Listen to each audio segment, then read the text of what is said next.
வீட்டில் தப்பி தவறி கூட இந்த திசையில் கடிகாரத்தை மாட்டாதீங்க. இந்த உலகத்தில் இருக்கிற ஒவ்வொருவரையும் கண்ட்ரோல் பண்ணுற விஷயம் என்னன்னு பார்த்தீங்கன்னா அது நேரம்.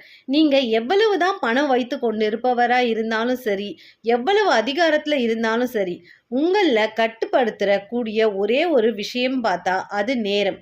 ஒவ்வொருத்தருக்கும் நல்ல நேரம் அப்படின்னு ஒன்று வந்துடுச்சுன்னா எவ்வளவு பெரிய பிரச்சனை வந்தாலும் அதை சமாளிச்சுக்கிட்டு நல்லா முன்னேறி போயிட்டே இருப்பீங்க. ஆனால் கெட்ட நேரம்னு ஒன்று வந்துடுச்சுன்னா எவ்வளவு பெரிய அதிகாரத்தில் இருந்தாலும் எவ்வளவு செல்வம் வைத்திருந்தாலும் அவர்களுக்கு வாழ்க்கையில் மோசமான நிலைமைக்கு தான் போய் விடுவீங்க. நேரத்திற்கு அந்த அளவுக்கு பவர் இருக்கு. அந்த சக்தி அந்த நேரத்தை காட்டக்கூடிய கடிகாரத்தை சரியான திசையில் வைத்திருப்பதன் மூலம் நேரத்தில் பல விஷயமான நன்மைகள் நமக்கு வந்து சேரும். அது மட்டுமல்ல, அதை தவறாக இடத்தில் வைத்திருப்பதனால் நம் வாழ்க்கை தீய விஷயங்கள் ஏற்படலாம். இந்து சாஸ்திரத்தின்படி ஒவ்வொரு திசைக்குமே ஒரு தனித்துவம் இருக்கிறது. அந்த திசைக்கு நற்பலன்களும் சொல்லி இருப்பாங்க. கிழக்கு திசை சூரிய பகவானுக்கு உரிய திசை. மேற்கு திசை சூரிய அஸ்தமனம் ஆகிற திசை. தெற்கு திசை யமலோக திசை, அதாவது நம்மளோட பித்ருக்கள் இருக்கிற திசை. வடக்கு திசை மகாலட்சுமி குபேரர் இருக்கிற திசை. இந்த திசையில தான் நாம கடிகாரத்தை மாட்டணும்.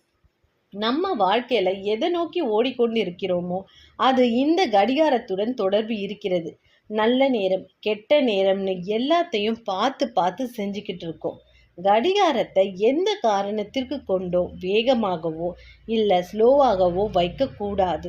நம்மள பல பேர் 10 நிமிடம் வேகமாக கடிகாரத்தை வச்சிருப்போம்.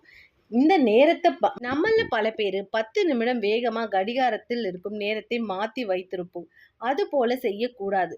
பொதுவாக கடிகார கண்ணாடியில தான் இருக்கும். அந்த கண்ணாடி உடையாம நம்ம பார்த்துக்கணும். அதே மாதிரி எந்த வடிவத்துல கடிகாரத்தை பயன்படுத்தலாம். வட்டம், சதுரம், ஓவல் ஷேப்னு மார்க்கெட்ல இப்போ கடிகாரம் கிடைக்குது. ஆனா வட்ட வடிவ கடிகாரம் தான் பெஸ்ட். ஏன்னா நம்ம இந்து சாஸ்திர படி காலங்கள் சக்கரத்தோட தான் ஒப்பிடுறாங்க. கால சக்கரம் அப்படின்னு சொல்றவங்க அது வட்ட வடிவில் தான் இருக்கும். அதனால வட்ட வடிவ கடிகாரத்தை நாம பயன்படுத்துறது நல்லது. நன்றி, வணக்கம்.